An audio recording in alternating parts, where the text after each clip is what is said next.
Reka nkwezi kazi wo kwicanya BigTown muri kano kanya nkuko bimenyereye uyu mwaka dufite akazi kenshi kandi gakomeye cyane nkuko mubibona ndi kumwe na mugenzi wanje Malaika. Welcome back to the channel. Uyu munsi nkuko mubibona nago turi muri studio turi ahantu bita hehe Inyamata kwa Dr. Salongo. Uyu munsi rero umunsi uza rimwe mu buzima bw'umuntu ni wa munsi usezerana n'undi ukavuga ati kubwibyiza nibibi for the better and for worse. Rero uyu munsi na wundi no munsi Dr. Salongo n'umugore bajya gusezerana imbere y'Imana n'amategeko. Hanyuma rero no munsi turabahabereye kugira ngo tubereke buri kintu cyose ku murongo. Tudatinze cyane reka nsabe mugenzi wanjye na cameraman Come with us afate buri kintu cyose twebwe tugabanyije amagambo Malaika sibyo baraza kwibona namwe muze tujyane muraza kwibona afate ikintu cyose kugira ngo mubone ukuntu uyu munsi ku bukwe bwa Dr. Salongo uyu munsi duhereye iwe mu rugo umusore kutujya kureka ukuntu umusore ajya kuva mu rugo ajya kureba umugeni wajya kureba wa mukunzi umwe yatoranyije mu bandi bose kibasuma bamaze gutoranya ryari Kamaza utoranya ryari ahanga turi kubona imodoka nziza uri kwibona ko ni kanora niyo ije gufata umukwe niyo ije gufata umukwe atwara umugeni we byose tabereye nka BigTown TV turahari ku bwanyu ntagire ikibazo reka nsabe cameraman wacu yinjire nawe gake arimo aradufatira umukwe kugira ngo amashusho yose muyabone neza tugenda tugera aho kwiki Malaika arimo arahererana reka tuze dufate amashusho y'umukwe neza ayafate yose tuva mu rugo iwe iyi ngiyi ni famille y'umukwe harimo abana harimo abo babana bose mu rugo harimo umusitari karigiri mwese muzi hano imyiteguro irarimbanyije uyu munsi n'umunsi ugiye kuba munini cyane reka twizeye ko muri bukomeza kubana natwe mukicara imbere ya kamera zanyu mukicara imbere ya screen zanyu kugira ngo atagiye ikintu kimwe kibacika ndi kubona hari kwinjira abasore basa neza bambaye neza bakeye ibintu biryoshye Malaika nizere ko nawe uri makuru umuntu nizere ko nawe uri makuru umuntu nanjye buri munsi ushaka gusanga ndi makuru umuntu niba ujya kunoranyanza wamenya n'ibiki numwumva nakivuga mumenye yuko byaciyemo so anyways reka twe kuvuga amagambo menshi duhereze umwanya cameraman abanze afate amashusho neza tongera kugaruka tugeze aho umugeni ari ciao reka twizeye ko muri kuryoherwa n'umunsi wa Salongo reka twese tube hamwe nawe kubera urukundo let's support love niko bimeze mugumane natwe rero you guys stay tuned turaza kubereka n'ibindi uko biri bize kugenda so for those who don't understand Kinyarwanda this is the time for the one in a lifetime day where two people decide to marry each other and stay for better for worse forever. So let's be together here, let's gather to support them, let's give love, support, and let's sit and watch. We are the groom's family right now and we're going to go and see the bride. So stay tuned, it's all on BigTown. I'm Ladiosa with my friend Malaika. So stay tuned guys and follow everything from the beginning until the end. We'll be here for you. This is BigTown.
subscribe Malaika bigenze gute? Make sure you subscribe to BigTown TV.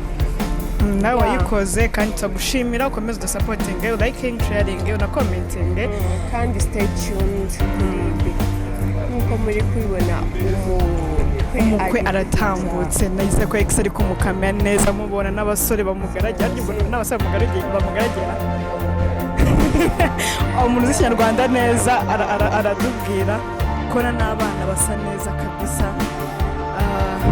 n'ababodyguard barahari ku bwinshi kugira ngo umutekano umeze neza bareka dushaka uburyo ki tugenda mu modoka kugira tugere ahantu umugeni ari turaza kubamenyesha ibindi ukuntu bimeze so stay tuned.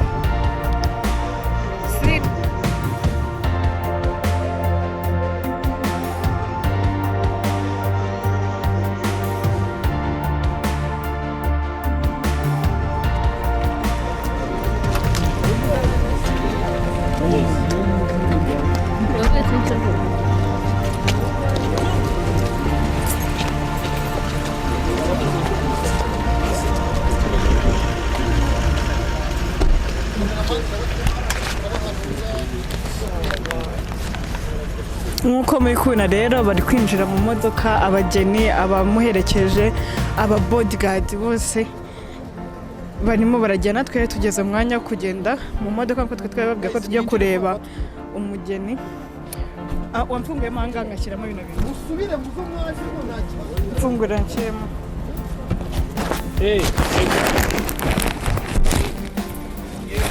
so guys stay tuned kugira ngo ibikurikira byose muze ko muri kubibona neza byose ni ku bwa BigTown nta kintu kimwe tutazabereka cyetse kidahari n'ikidahari tuzamikinga ashaka nacyo kizaza so guys stay tuned na cameraman wanjye X nawe shout out to X kugira nawe atugende inyuma so guys it's time to go and find the bride where she is right now we're with the groom and they're going to find the bride so come with us and let's go.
Kanongera ngo ikaze mukunda BigTown ba BigTowners nanone ko twababwiye ubu none turi Nyamata duherukana turi mu rugo kwa Salongo ku mukwe ubu none tugeze ku mugeni tuje gufatana umugeni ari kwitegurira reka ameze na mugenzi wanjye Marayika nawe ababwiye gahunda nazijya kurikira. Yes, so come back.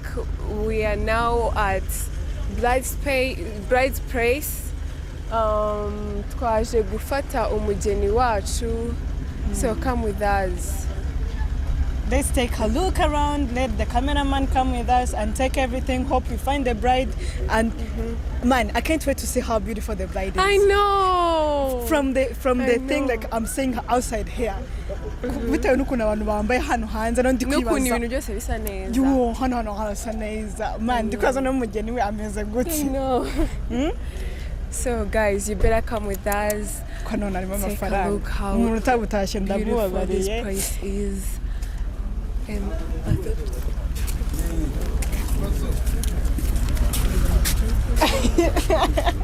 I thought so too. So guys, here we are at the bride's place. As we already informed you, we are coming to pick up the bride with the groom, and stay tuned. We'll be giving you every information. BigTowners. Yes, we are here for you. Every detail of the day. N'ahandi wabisanga atari kuri BigTown. Hano abantu barasa neza, abantu baragaragara neza. Everything is beautiful here. Ntabwo twakinjamo imbere tukajya kwiba agashusho. Nakunyuzeho nabimenyana nagutwaye. Yakunyuze urumva abantu bari benshi ibintu bibateguye birasa neza. Marayika wacu bamunyuze ntibamenya bikaje mu kazi. N'ukuntu hano hari imbeho guys, nimwe turimo turaseka n'ukuntu harakonje. Uyu munsi haramutse hakonje, mbabwije kuri sinzi whose jacket I'm wearing. Ariko twavuze ati kubwa BigTown Marayika rema yambara ikote atazi nyiraryo. So reka dusabe X come. Let's ask X to come with us and let's take around. I'm seeing beautiful girls, wearing nice, looking smart. I think we can talk to one of them and ask. Twavugisha.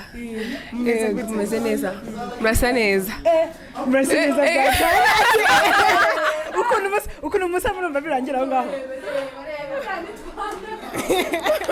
Tubaguye gitumo.